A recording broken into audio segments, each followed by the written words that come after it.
Democrats roll out their climate change plans, and it is a full-scale disaster. I'm Ben Shapiro. This is The Ben Shapiro Show.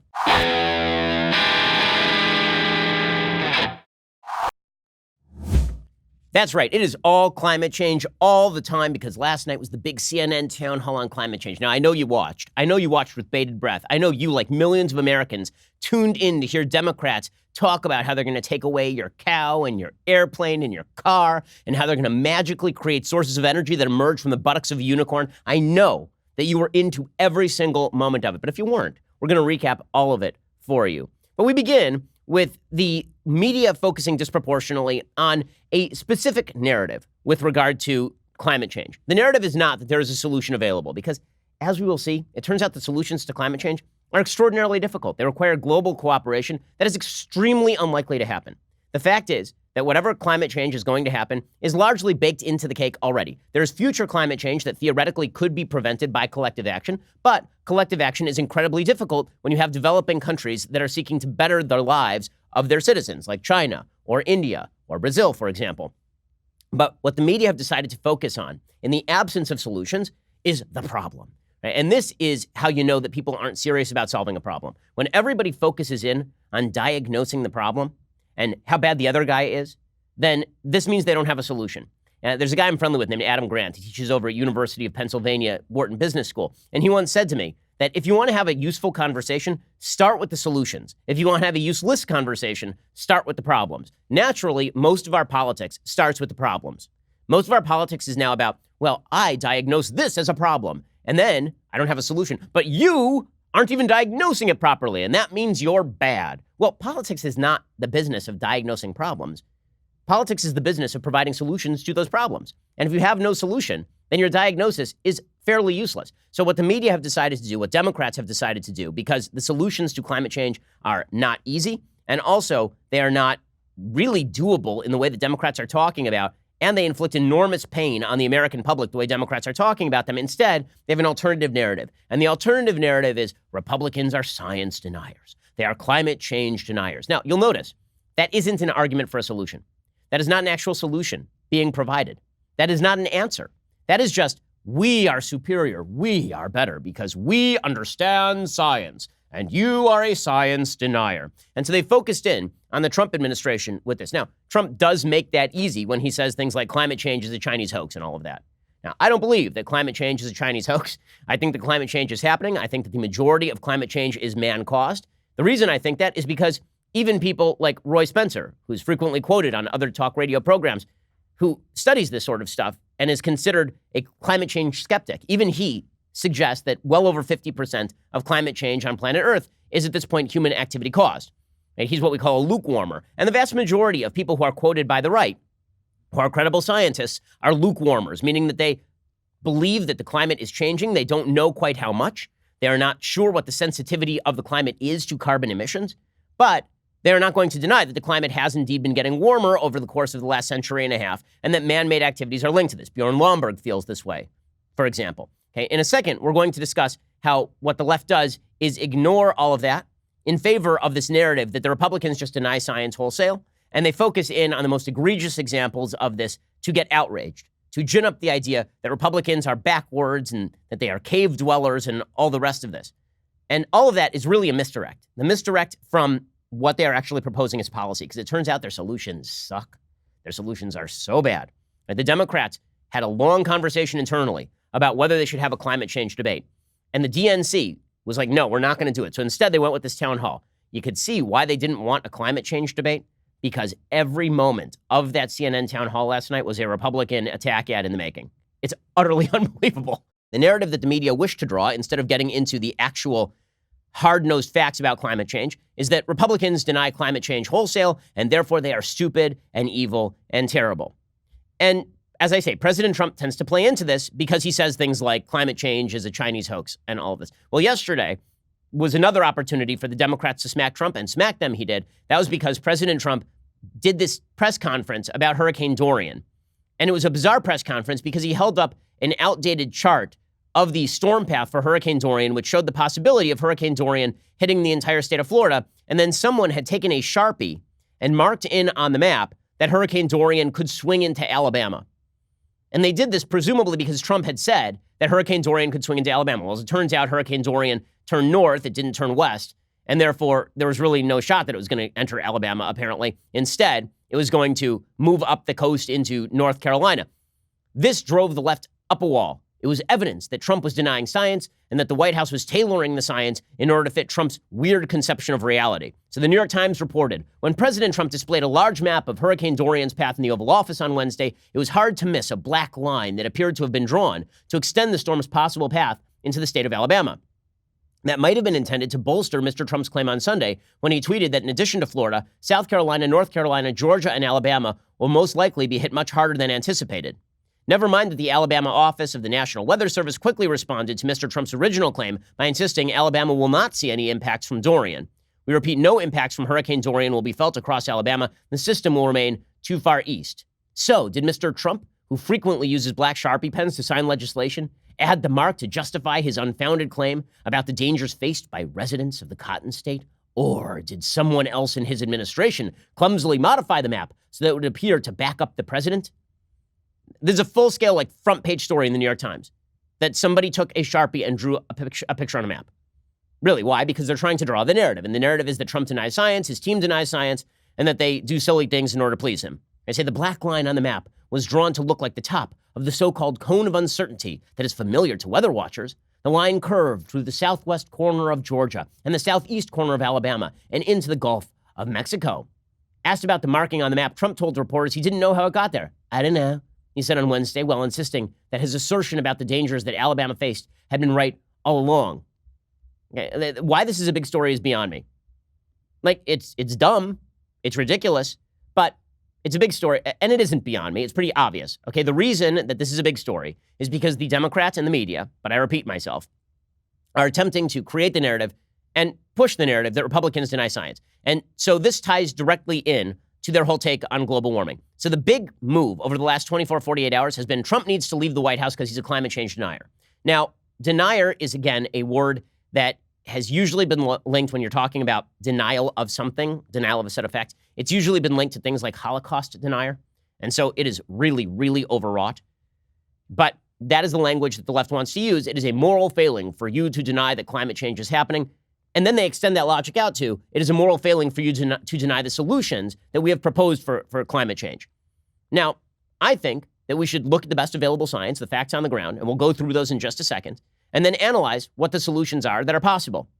Democrats, really, if they had their druthers, they wouldn't talk about solutions at all. Instead, they would just lay out a litany of grievances with Republicans for not accepting the science. And that's exactly what they did yesterday. So Amy Klobuchar, who is still quixotically running for president, she was appearing on national TV, and she said, Trump is bad, right? The big story here is not that we have an answer to climate change. Spoiler alert, they don't. The big problem here is that Trump is a bad man, orange man bad. We can do this, and there are so many opportunities when you're out there and you see that 99% of the wind turbines are in rural areas, the potential for all these new jobs and technology, and we just have to put our mind to it, get the climate denier whiner out of the White House, and see this as actually economic driver instead of just the negatives. We have to look at it as cost benefit. It's going to cost us something like $500 billion every year if we keep doing this. Okay, first of all, that is a really, really upper-level estimate as to what it will cost us over the next century in terms of climate change to the United States public. But the key there is the point that she's making. Trump is climate change denier. And as we'll see, this is the Democrats' main thrust, because when it comes down to the actual conversation that matters, namely solutions, Democrats not only have nothing, they have a bunch of ideas that are wildly unpopular with the American people because the ideas, frankly, suck and are ineffective. Okay, so it's not just Amy Klobuchar doing the orange man bad routine. Elizabeth Warren last night, she said, well, Trump is a nightmare. That's the real problem here is Trump is bad. Okay, we'll get to their solutions. As it turns out, you want to talk about a nightmare? Wait until you hear what these folks have proposed for you and your life if they actually gain the levers of power. Here's Elizabeth Warren, though, pointing out that on a moral level, because Trump is a climate change denier, he's a threat to us all. Blah, blah, blah. So, quick step into the future. You win the nomination. I like that. You're Say on that the debate. again. So far, the premise is Okay. good. You're on the debate stage. You're across from the president, and he says the Green New Deal is a dream because we're 60% right now on fossil fuels. You're saying you want to put into research and get it done, but you don't know how. right now. No. So you want to bet our economy on an ambition. What's the answer? He says the Green New Deal is a dream. I'm I assuming would he say, says it. I don't know what he'd say. It may no, not but be that I'm nice. just saying where he is right now is a nightmare. That's not an actual answer to the question, right? Cuomo asks a very specific question, which is, everything you're saying makes no sense. And she's like, well, you're a nightmare. Ooh. And she just counts on the fact that it's a bunch of clapping seals in the audience. Okay, that didn't solve anything, did it? Right? He shouldn't answer the question. But this is the point, right? Bernie Sanders did the same thing. Bernie Sanders was asked about all of this. He goes, well, Trump's approach is very idiotic. And I know idiotic. Let me tell you, I know many things about idiocy. So, yeah, I mean, I think it is just idiotic, if you like, that a president takes has that type of approach toward climate change. And again, it is, forget the word idiot, it is so dangerous. It is dangerous. We are the most powerful country on earth. We should be leading the world. Right, this is all vague crap, right? We'll lead the world. We need to do something. It's dangerous. Are you hearing a solution anywhere in here? As we will see. I keep pitching this forward because, man, when you hear what the Democrats want to do to you, that is going to be really unpleasant. Okay, that is basically, what they want to do to you in terms of policy is basically the first half of the movie Midnight Express. It is just awful. And nothing good is happening if the Democrats get control of the policy on climate change. And by the way, it's not going to help climate change, as we are about to see. Okay, and then the other thing that Democrats do is they say, well, it's a crisis. We have 11 years left. And if you don't take it seriously, then you're part of the problem. Here's Julian Castro desperately vying for attention, saying, we have 11 years left. It is fun to watch the clock tick down for Democrats. We have 12 years left. No, it's 11. No, it's 10. No, it's 1 minute. If we don't solve climate change in the next 1 minute, we'll all die. Here's the reality. The climate's going to change over the next century. We're going to put into place adaptation and mitigation. Not everybody is going to die. There will be costs to climate change. Those costs will largely come at the expense of people who have to move. They will largely come at the expense of some of the mitigation efforts that we're going to have to put in place, building new seawalls, geoengineering, and all the rest. You know what will survive? Humanity. It's going to be okay. It's going to be okay. It'll cost us money. It ain't going to destroy the world. But that's not a pitch. So Julian Castro is like, no, we have 11 years to solve this thing. Well, then I hope he's made his will, because guess what? None of the solutions Democrats propose are a thing. Looking back with the challenge that we have, right, with this UN report that says now, I guess it's 11 years that we have left. It was 12 years in 2018 when they released it. I think many of us look back and say, wow, the earlier we could start, the better. So, of course, if I were mayor of San Antonio again, would I approach things a little bit differently? Yeah, perhaps. Okay, guess what? He wouldn't. If you're mayor of San Antonio again, he wouldn't approach anything differently, because people of San Antonio were not going to be super into the answers that the Democrats are providing. Okay, so before we get to the answers Democrats are providing, I want to do a basic look at the science of climate change, because there are too many people, I think, on the right who are under the misimpression that climate change is a complete fiction, that it's not happening at all. This was pushed yesterday by a guy named James Taylor over at Real Clear Energy, who is director of the Arthur B. Robinson Center for Climate and Environmental Policy at the Heartland Institute, which does do some good work. And he has a piece yesterday talking about the idea that climate change is particularly a hoax. He says, when American climate alarmists claim to have witnessed the effects of global warming, they must be referring to a time beyond 14 years ago. That is because there has been no warming in the United States since at least 2005, according to the updated data from the National Oceanic and Atmospheric Administration. In January 2005, NOAA began recording temperatures at its newly built U.S. Climate Reference Network. USCRN includes 114 pristinely maintained temperature stations spaced relatively uniformly across the lower 48 states. NOAA selected locations that were far away from urban and land development impacts that might artificially taint temperature readings. Prior to the USCRN going online, alarmists and skeptics sparred over the accuracy of reported temperature data. With most pre-existing temperature stations located in or near urban settings that are subject to false temperature signals and create their own microclimates that change over time, government officials perform many often controversial adjustments to the raw temperature data. Skeptics of an asserted climate crisis pointed out that most of the reported warming in the U.S. was non-existent in the raw temperature data, but was added to the record by government officials. The USCRN has eliminated the need to rely on and adjust the data from outdated temperature stations. Strikingly, USCRN temperature stations show no warming since 2005 when the network went online. If anything, U.S. temperatures are now slightly cooler than they were 14 years ago. Okay, so this is the piece from James Taylor, and this was sort of flying around the internet among conservatives yesterday, saying temperature readings show no warming absolutely no warming since 2004. Okay, so a couple of things. One, if you're talking about global warming, you can't just talk about regional warming, like warming in the United States. You have to talk about the global average temperature. I emailed a friend of mine over at Caltech, who is a climate scientist, and I asked him specifically about this data. And here is what he wrote back. And I think that it is important to present both sides.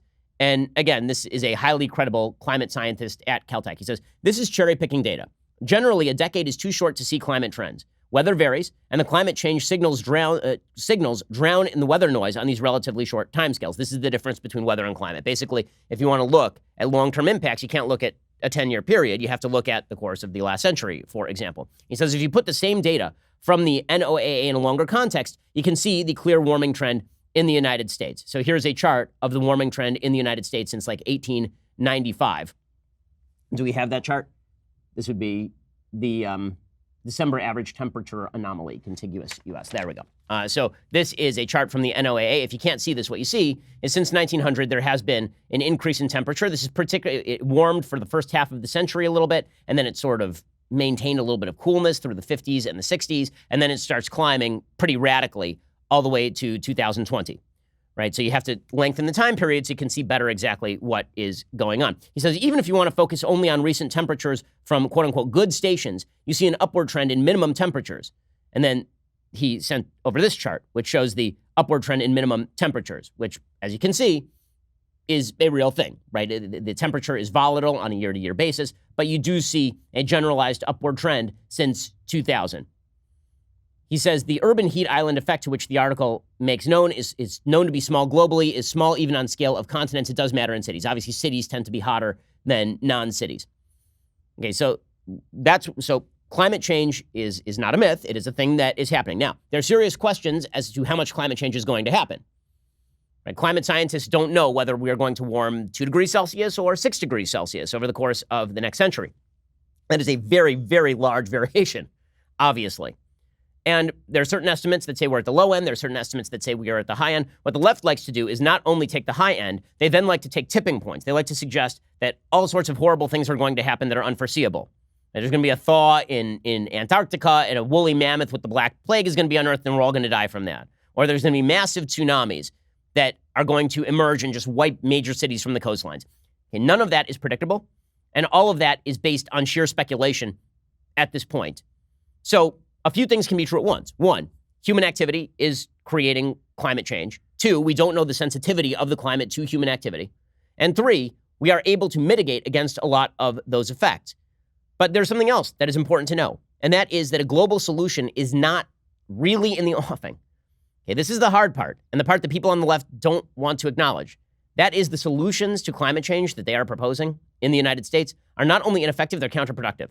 They hurt American citizens. They make the rest of the world poorer. And if you actually want the rest of the world to care about climate change and the environment, they need to be richer, not poorer. There are studies that show that countries start to care about environmentalism basically when the GDP per capita hits about $3,100 per capita. Well, a lot of countries don't have that. And you really think they're going to let their citizens continue to burn dung in their homes, which, by the way, ain't great for carbon emissions, instead of using coal-based energy to create electricity plants, for example? Okay, so let's go through some of the information on where exactly greenhouse gas emissions are coming from. And you can see the problem almost immediately here. Okay, so greenhouse gas emissions for major economies. What are the sources of these emissions? Okay, first, if you look by country, what you will see is that the United States has basically held steady since about 1990 in terms of its greenhouse gas emissions. It's actually receded since the year 2000. We've actually reduced our carbon emissions. The same thing is true for the EU, which used to be responsible for the second most emissions as of 1990. Look at this line for China, okay? China continues to elevate its greenhouse gas emissions arithmetically. I mean, it's an arithmetic line from the bottom left of a chart to the top right of the chart. And China continues to grow this way. The same thing is true of India, which has now moved into a solid fourth place and will soon surpass the EU in total greenhouse gas emissions. In other words, the United States can cut down its greenhouse gas emissions. The EU can cut down its greenhouse gas emissions. They're never going to cut those greenhouse gas emissions down to zero. It's just not going to happen, at least not in the foreseeable future, as we'll also see in just a moment. China and India are not going to stop any of this. So if your solution is we're going to solve this thing in the next 10 years, you're going to have to get China and India on board. Good luck to you. Because if you think that China is simply going to cut off its access to carbon-based sources of energy on behalf of global good, you got another thing coming. Okay, China is in a competition right now with the West and with the United States on everything from 5G through their IP stealing company Huawei to the Belt and Road system. You think they're going to cut off that competition when it comes to an energy deal? The greater likelihood is that they sign on to some deal like, for example, the Paris Climate Accords and then proceed to do absolutely nothing. My evidence for this is that that's exactly what they have done under the Paris Climate Accords. They signed on, the U.S. didn't. We reduced our emissions, China did not. Okay, so that's number one.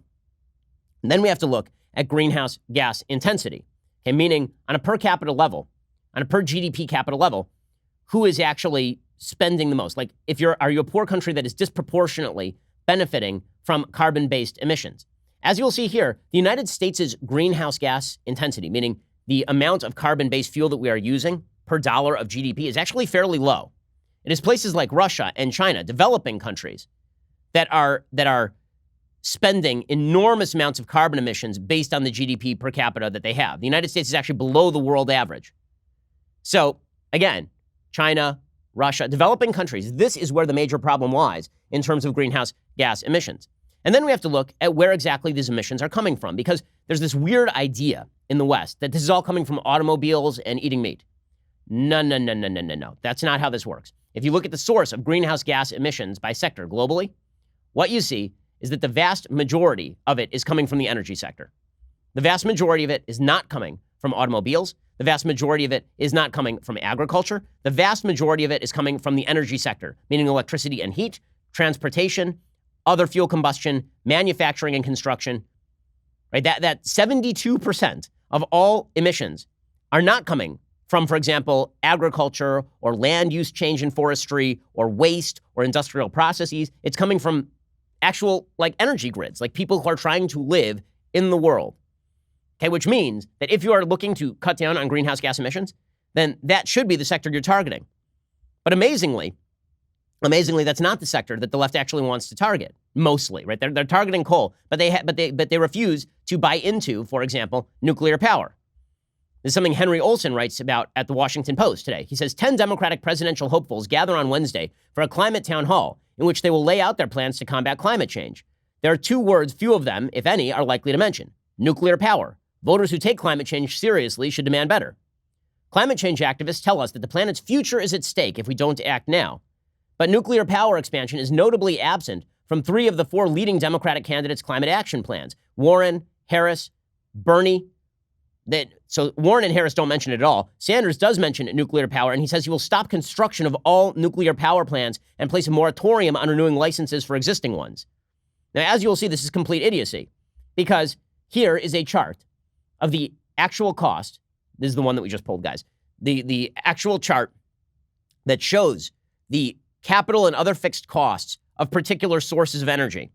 What you will see here is that by far, the capital and other fixed costs, the lowest source of available energy, is conventional combined cycle natural gas, right? Natural gas is the cheapest thing to draw out, which is why fracking is so popular right now. It is also true that the emissions rate of fracking and natural gas is significantly lower than that of conventional coal, for example, which is one of the reasons why the United States has reduced emissions. Fracking has actually led to a reduction in carbon emissions in the United States, because when you contrast natural gas with conventional coal, natural gas is significantly more carbon efficient than conventional coal. Then you get to the actual costs of the other sources of energy, and what you see is that conventional coal costs, the estimates of cost in the near-term electricity generation, and they are measuring basically cost per unit. And so cost per unit in capital and other fixed costs for conventional and combined cycle natural gas is like $2.05. You get to conventional coal, it's $7.05. Wind is $9.70. Geothermal is $9.22. Right? Then you get up into solar. You're talking about like $21. You're talking about solar thermal, $31. Advanced natural gas is a lot lower. It's closer to conventional natural gas. So what advanced nuclear is not nearly as high as solar or solar thermal. In essence, what this chart shows, the one that I'm showing right now, this comes from William Nordhaus's book, by the way. What this chart shows is that Democrats are focusing on the most expensive, least efficient forms of energy at the expense of the forms of energy that are most carbon efficient and also least expensive. I mean, if you're focusing on wind and you're focusing on thermal, on solar thermal, for example, and you're ignoring advanced nuclear or you're ignoring natural gas, you're a fool. But that's exactly what Democrats are doing. Now, it's also important to note here where exactly climate emissions in the United States are coming from. So here are the percentages of emissions in the United States by economic sector. So people keep talking about agriculture, as you'll see. 9% of total U.S. greenhouse gas emissions are coming from agriculture. 9%. 29% comes from transportation, so that would be cars and buses, but that's still only 29%. Electricity and industry represent about 50% of all of the greenhouse gas emissions, which means that you're going to knock out some of the key industries in the United States and raise costs for consumers in some of the key industries of the United States. Commercial and residential represents about 12%. Broken down a different way from Nordhaus's book, if you look at emissions for different activities by U.S. households in 2008, here's what you find. The percentage of emissions in the United States for individual households, about 15% is from automotive travel, about 6% is from space heating, about 3% is from air travel, about 2.5% is from air conditioning. Everything else, including non-household, is about 64%, meaning that the vast majority of the things that the Democrats are targeting are not the things that are actually going to affect the carbon emissions, right? And here's the problem. The problem is that there are no good solutions for any of this because as that chart shows, the one that shows you about the alternative sources of energy and their relative costs, there ain't nothing great coming directly on the horizon. William Nordhaus, the current Nobel Prize winner in economics, writes in his book, Climate Casino, quote, "The central question going forward is the prospect for economical low-carbon electricity. Wind is the only mature low-carbon technology. It is 50% more expensive than the best existing technology. Moreover, its capacity is limited in the United States. The other promising technologies with the possibility of large-scale deployments are, from least to most expensive, advanced natural gas with carbon capture and storage." This is where you create machinery that helps basically capture the carbon emissions from natural gas, advanced nuclear power, and advanced coal with carbon capture. These are 50 to 100% more expensive than the most economical existing technology. So even these ones are way more expensive than just natural gas for itself. Natural gas is the cleanest of the fossil fuels, says Nordhaus, emitting about half as much CO2 per kilowatt hour as coal when burned for electricity generation. Shifting a greater fraction of electricity to natural gas is an important way of reducing CO2 emissions. Guess what Democrats want to do? Some of them are, they say they want to kill the natural gas industry. They're not interested in nuclear power, but they want to stop you from eating meat and using plastic straws. If all this sounds like stupid virtue signaling that is not designed to actually solve the problem, that's because it is stupid virtue signaling that is not designed to solve the problem. And it's because Democrats know they're never going to do any of this crap. Now, at long last, we get to the Democrats' plans on climate change. As I say, what Democrats would prefer to do is say Republicans are denying the science. I just ran you through all the science. All of the things that I just quoted are things from people who are deep believers in climate change, people who are deeply concerned about climate change. They are from books from Nobel Prize winners. They are studies from the National the NOAA, the National Oceanographic and Atmospheric Administration. Right? These are all data based on the same data that folks in the Democratic Party are using. And what I'm saying is that the only way to fight climate change in reality is going to end up being, over the next century, investing in new technologies, which is already happening, and investing in geoengineering, right? Trying to take tactics that mitigate climate change, not by destroying people's quality of life, but by actively trying to change the climate. Right? The only one who I heard talk about this at all yesterday was Andrew Yang, my boy Andrew Yang. Okay, there's going to be mitigation effects, people attempting to build seawalls and move infrastructure. Right? That's what's going to end up happening in reality. Then there's all the pie-in-the-sky crap Democrats are talking about, which is not going to accomplish anything, which means this is all about virtue signaling. So we're going to go through candidate by candidate and show you what they say. So Joe Biden, last night, he said the Green New Deal, as in like AOC's Green New Deal. You know, the Green New Deal that was supported by 0 senators, including co-sponsors of the Green New Deal. He says that doesn't go too far. You know, her $93 trillion plan for the United States economy. Biden says that doesn't go too far. Now, the reason he's saying this, of course, is because he is trying to force Republicans into a position of saying that they don't care at all about climate change. He's trying to do with climate change what Democrats are doing with guns right now, which is we disagree on the solutions to the problem, but that means I'm denying the problem, according to the left. So according to Joe Biden and the left, if I say that your stupid solutions are not in fact solutions, they're just dummy garbage, then that's because I'm a denier. That's Joe Biden's shtick here. You're not saying that you support everything in the original Green New Deal. Do you think it goes too far? Is it unrealistic, promising too much? No, it's not. But here's what it is. It doesn't have a lot of specifics. But the reason, I don't know, I'm not opposed to the Green New Deal. What I did was went, I thought, beyond, at least in more detail, what the Green New Deal is calling for. How to do the things we need to do, when they have to be done, how quickly we should move, how much we should invest, et cetera. Okay, except that he doesn't actually call for any specificity. He just wants to say that the Green New Deal is a good idea. So, because when he gets specific, here's where all the attack ads for Trump start. Last night was a fantastic night for President Trump. Listen to Joe Biden say he's going to shut down every coal plant in the country. You think this is going to go well? You think he's not going to invest in advanced carbon capture technology for coal plants. He is not going to talk really about how to move those jobs. Instead, we're just going to have to shut down all the coal plants in the United States. Now, the United States is responsible on a global level for about 15% of all carbon emissions. So he's now talking about wiping an entire sector off the face of the American economy. And that sector, by the way, is already in trouble, largely because of technological advances. But he's talking about forcibly killing that sector from above to the tune of what? Maybe 3% of total carbon emissions on planet Earth? Like that would be a real high-end estimate. Here's Joe Biden.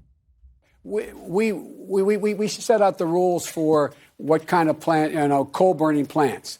No one's going to build another coal burning. We've got to shut the ones down we have. But no one is going to build a new one. Guess what? They're not efficient. Okay, well, he is right that the coal plants are not efficient, that you'd be better off building natural gas plants. There's only one problem, and nuclear plants probably. One problem. The same Democrats who are talking about getting rid of coal plants are also avoiding the talk about how exactly they're going to build a new plant. You're not building a wind farm to replace those coal plants. It is just not happening. And then Biden says, you know what? We'd like to reach a point where everyone drives electric cars. That's my plan. Electric cars, electric cars. There's only one problem with that, which is that electric cars ain't going to do the job. Here's a study from National Geographic, circa 2014. Electric cars can help limit reliance on imported oil and take a bite out of air pollution from urban traffic jams. But as surefire ammunition against climate change, a new study finds, they come up short. The study attempted to take a big picture view, analyzing the ripple effects of electric vehicles on the U.S. energy system, including possible changes in emissions of key air pollutants like heat-trapping carbon dioxide. The team of researchers, led by Joseph DeCarolis, assistant professor of civil, construction, and environmental engineering at North Carolina State University, created a model to look at the complex interplay among fuel prices, battery costs, government policies, and adoption of electric cars in the coming decades. The team modeled 108 scenarios. The new model they reported that even in scenarios that yield the highest levels of electric vehicle deployment, plug-ins and hybrids would make up no more than 42% of all U.S. passenger vehicles in 2050 and would reduce overall emissions by a slim margin. But good news, Joe Biden wants to force you to drive one of these newfangled smart cars. Will there be a point, or would you like there to be a point, and if so, when, that everybody drives an electric car or has to drive an electric car? Well, I think, look, that's going to be based upon whether or not we can make it economically feasible. And it is economically feasible. Because guess what? Everybody knows where the world's going. We have to take combustion engine vehicles off the road as rapidly as we can. But that also could create a significant number of jobs and opportunities for people. No, actually, it's going to take away a significant number of jobs because it turns out that American heavy industry and car companies are generally in the business of building light trucks. Okay, the manufacturing in the United States is disproportionately not in the electric vehicle industry. It also happens to be the case that, as we already referred to, only about 15% of household emissions in the United States come courtesy of your car. So that actually doesn't solve the problem. So what does solve the problem, according to Joe Biden? A carbon tax. Now, the truth is that if you had a global carbon tax to artificially raise the price of carbon emissions, then that would be an effective way, presumably, of lowering carbon emissions. There's one small problem with that. Do you think that China and India are going to sign on to a global carbon tax? Do you think developing countries are going to be into this? You think this is a thing that's going to happen? There are a lot of people who advocate for this, including William Nordhaus, who I talked about earlier, this global carbon tax. It does not work if it's regional. If the United States taxes our own citizens on carbon and destroys our economy in the process, and presumably hurts other economies in the process also, preventing their upward mobility because the world economy is dependent on the United States economy, do you think that those economies are more or less likely to rely more on carbon-based fuels in order to spur their economy? Okay, a regional tax will not work. You need a global tax. Guess what's a thing that is not happening? Any of this. Here's Joe Biden talking about why we need a carbon tax anyway. Would you support a carbon tax? Some other candidates say they would. Yeah, no, I would. But here's what we have to do. Look, the bottom line of this is what we have to do is we have to understand that you need to be able to bring people and countries and interests together to get anything done. You can have the plans are great, but executing on those plans is a very different thing. We make up, it is the existential threat of not this generation, but the whole world, the existential threat that exists if we don't move on it. Okay, well, guess what? China ain't moving on it. That's why, listen, everyone who is serious about this topic, it's funny. There's almost like an Oreo cookie effect to knowledge about climate change. It goes somewhat like this. When you don't know a lot about climate change, you assume there really is not a lot we can do. Then you know a little bit, and you're like, there's so much we can do, man. We can solve this thing. Then you know a lot about climate change. You're like, there's not that much we can do. I mean, unfortunately, because the collective action problem is too grave, and also because all of these little measures that the Democrats are talking about taking do not solve the problem, do harm the economy, and are politically unfeasible. I mean, Bernie Sanders is at least honest about this stuff, right? Bernie Sanders is like, I'm just going to ruin your life. That's the wonderful thing about Bernie Sanders. He doesn't even attempt to sell it. Bernie's like, yes, I'm going to raise your taxes. Yes, I'm going to make you stop eating meat. Yes, I'm going to take your car. Yes, I'm going to take away your airplane. I won't do any of those things. I still want my pudding, but you should do all of those things. Now, let's talk about raising your taxes. Sounds like a great idea, right? Let's do this thing. We have a moral responsibility to act and act boldly.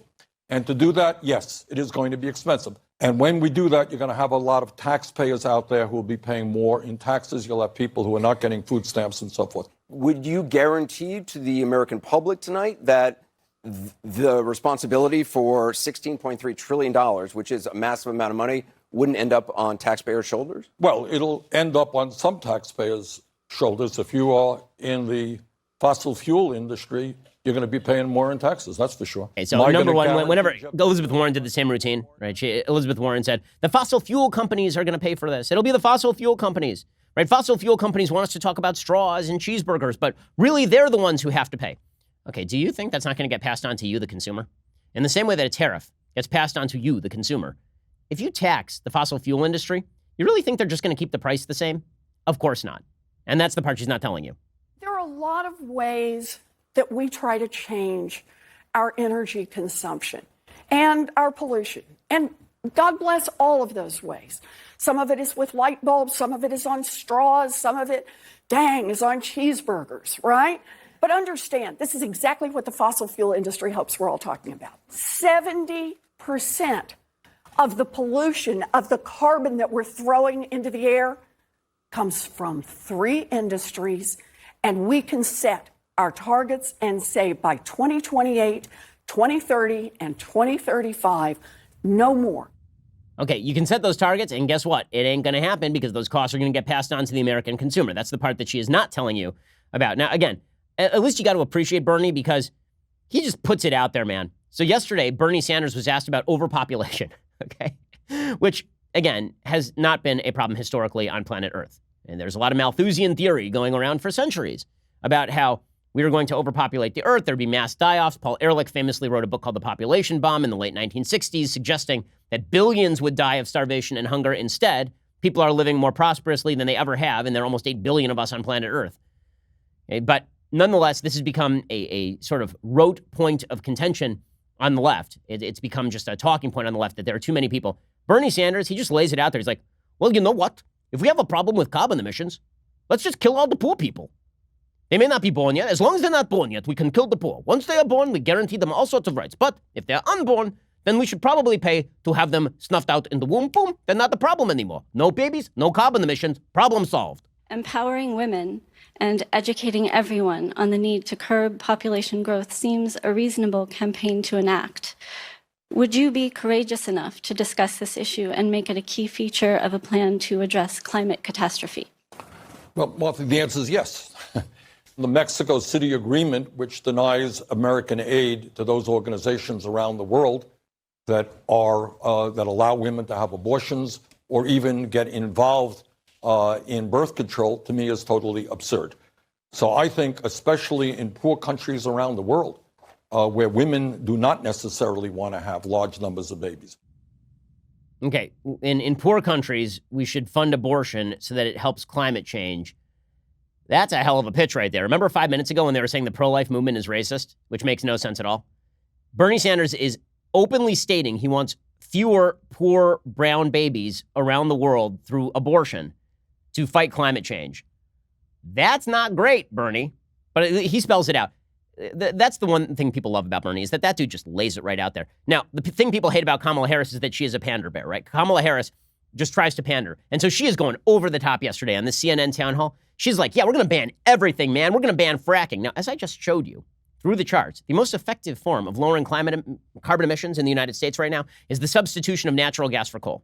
Because natural gas is cheap and it is effective and it is a lot lower in terms of carbon emissions than coal. Naturally, she wants to ban fracking, which makes tons of sense, obviously. There's no question I'm in favor of banning fracking. So, yeah, and starting with what we can do on day one around public lands, right? And then there has to be legislation. But yes, and this is something I've taken on in California. I have a history of working on this issue. And to your point, okay, so again, we're going to ban fracking. Again, quote, William Nordhaus. Again, he knows more about this than she does. Shifting a greater fraction of electricity to natural gas is an important way of reducing carbon emissions. And she's like, let's ban fracking. Makes perfect sense. Then you get Kamala Harris suggesting we need to have Americans eat less meat. Now, if Americans want to voluntarily eat less meat, that's fine. But Kamala Harris is basically suggesting that the government should cram down from the top restrictions on your ability to eat meat. Yeah, this is going to go over great with the American people. Great. By the way, again, agriculture represents about 11% of U.S. carbon emissions. Okay, and global emissions, agriculture does not represent a tremendous percentage, as we showed you earlier in the program. Here's Kamala Harris saying we need to get people to stop eating meat. Also, she wants to ban plastic straws. We can play those back to back. The balance that we have to strike here, frankly, is about what government can and should do around creating incentives and then banning certain behaviors. I mean, just to be very honest with you, I love cheeseburgers from time to time, right? I mean, I just do. And I think that, but there has to be also what we do in terms of creating incentives that we will eat in a healthy way, that we will encourage moderation, and that we will be educated about the effect of our eating habits on our environment. And we have to do a much better job of that, and the government has to do a much better job of that. Okay, and then she called for a ban on plastic straws as well, because she's a delight. Andrew Yang, competing with her, he said we should eliminate commercial air travel. Like, this is a hell of a pitch, guys. If Democrats really believe that the way to win the hearts and minds of Americans is to eliminate air travel, raise your taxes, increase your energy prices, and do all of this without significantly affecting carbon emissions because there is no global deal in place, and because there is no new technology on the horizon that is going to replace carbon-based fuels at the moment. Those technologies may arise, but they ain't arising right now. Instead of focusing in on mitigation and adaptation, which are the other sides of the coin, again, you can do something about climate change. It may not be targeting your cheeseburger. It may be about building seawalls. It may be about geoengineering and figuring out how to change the climate by creating cloud cover. There are things we can do. They ain't the things the Democrats are talking about. And you know what? The Democrats know that. The Democrats know that. Because what the Democrats really want from all of this is to look like they are willing to do anything to stop climate change. The problem is the American people are not. The people of the world are not. Other countries are not. And so basically this is a bunch of virtue signaling nonsense that is really going to come back and bite them directly in the ass in the 2020 presidential election. So good for them. They want to own it. Enjoy. Okay, time for a quick thing that I like, and then we'll do a quick thing that I hate. So things that I like today. First of all, I do not understand people making a big deal out of Joe Biden having a burst blood vessel. Like, this was the headline at Drudge, that Joe Biden has a burst blood vessel. You can actually see this burst blood vessel in his eye. And I get it. I mean, I know everybody's like, and I beheld when he had opened the sixth seal, and lo, there was a great earthquake, and the sun became black as sackcloth of hair, and the moon became as blood. And people, oh, he has a bloody eye. Okay, my wife saw this last night. She is a doctor. And my wife was like, no, that's not a thing. Like, who cares? That is not a sign of ill health. That is not a sign of being elderly. That is simply a subconjunctival hemorrhage. Okay, it can be caused by a lot of stuff, but it does not have to be caused by just being an old person. Nonetheless, people made a big deal out of it. The internet is a funny place, and thus there were many funny memes about all of this. But I will say that Joe Biden has been handling his lack of ability on the world stage and on the campaign stage with a fair bit of good humor. So Biden was on Stephen Colbert last night, and he said the only thing that's been said that's funny on Stephen Colbert for years, actually. You want to talk about issues, but a lot of people want to talk about your gaffes. You have called yourself a gaffe machine, okay? Do you, in the last few weeks, you've confused New Hampshire for Vermont, said Bobby Kennedy and MLK were assassinated in the late 70s, assured us I'm not going nuts. Follow-up question, are you going nuts? Look, the reason I came on the Jimmy Kimmel Show is because I'm not. There is Joe Biden. Again, Joe Biden, a little self-effacing humor goes a long way, and it's something that if President Trump had self-effacing humor, it would really serve him pretty well. Okay, final thing that I like. We're going to skip things I hate today because we're out of time, but final thing that I like. So Bernie Sanders was asked yesterday if he would cancel all credit card debt, and he has no answer to this question because Bernie Sanders' basic program is that everything will be paid for by some deus ex machina called the rich. I don't know who the rich are that are going to pay for all this stuff. And I also don't know what his limiting principle is on simply relieving people of their debt. Neither does Bernie Sanders, and that became perfectly obvious in this exchange. Let's say you win the nomination. Very good chance of that. And you're running now in the general election against President Trump and the Republicans, and they're going to say what? Bernie Sanders wants to wipe out college loan debt. He wants to wipe out medical debt. Yep. What's next? Are you going to wipe out credit card debt? I mean, how do you push back against that? I think there's a difference. No, I don't. We're not here to talk about. I don't believe we wipe out credit card debt. You want to buy something, you pay for it. But I do believe we have to make a distinction, Paul. You want to buy something, you pay for it, unless we're talking about college tuition or your health care or any of the other products that I want to relieve debt from. If you rack up charges on your credit card, well, then you're on your own. If Bernie Sanders, I have a feeling that's not going to last for very long. I mean, honestly, I don't know why he doesn't just go here. Like, really, why doesn't he just go here? You know he wants to. You know, deep in the recesses of Bernie Sanders' peculiar brain, there's a small voice, a small, weird Brooklyn voice going, do it, Bernie, do it. Tell them that you will relieve all credit card debt. Do it. You can do this. You know that he wants to. And sooner or later that will break free and he'll be like, I'm relieving all the mortgages and I'm getting rid of credit card debt. In fact, we will call it Jubilee Year and we'll just relieve all the debt. Like in the Bible, which I've never read. It will be great. Bernie Sanders, that dude's the best. I do love that Bernie Sanders, again, he can't help but be honest. And his honesty it's bracing, man. It is bracing. Alrighty. Well, we will be back here a little bit later today with 2 additional hours of content. Otherwise, we'll see you here tomorrow. We've already reached nearly the end of the week, guys, because we had a short week this week. So congratulations to us. We'll see you here a little bit later. I'm Ben Shapiro. This is The Ben Shapiro Show. The Ben Shapiro Show is produced by Robert Sterling, directed by Mike Joyner, executive producer Jeremy Boring, senior producer Jonathan Hay. Our supervising producer is Mathis Glover, and our technical producer is Austin Stevens. Edited by Adam Sayevitz. Audio is mixed by Mike Coromina. Hair and makeup is by Jesua Olvera. Production assistant Nick Sheehan. The Ben Shapiro Show is a Daily Wire production. Copyright Daily Wire 2019. On the Matt Walsh Show, we're not just discussing politics. We're talking culture, faith, family, all of the things that are really important to you. So come join the conversation.